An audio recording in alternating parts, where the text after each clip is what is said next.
नमस्कार, राम राम, रामकृष्ण हरी. मी उत्तम काका शितोळे पुन्हा एकदा आपल्या समोर या ठिकाणी आणखीन एक गोष्ट मी सांगू इच्छितो की आज ऊसाचं उत्पन्न म्हणलं की आज एक मेन आर्थिक सोर्स प्रत्येक बळीराजा क्षेत्राचा आहे आणि यामध्ये ॲव्हरेज ही सगळ्यात अतिशय महत्त्वाची गरज आहे त्याला.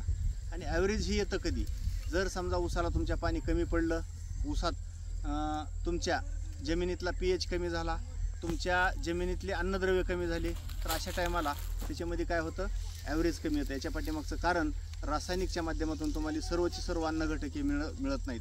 कारण पीक कुठलंही असेल त्या प्रत्येक पिकाला 16 अन्नघटक लागतात आणि ते आपल्या IMC कंपनीनं सेंद्रियच्या माध्यमातून दिले. तर मुख्य अन्नद्रव्य जर असेल तर NPK नत्र स्फुरद पालाश पण दिलेला आहे.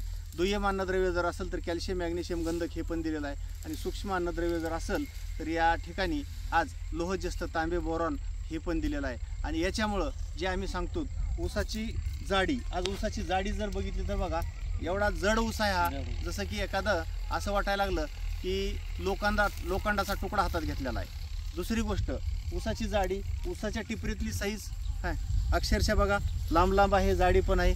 आणि तिसरी गोष्ट सगळ्यात महत्त्वाची जर म्हणलं तर आज ऊस आपल्याला म्हणलं की त्याच्यामध्ये जे असतं दशीचं प्रमाण, आज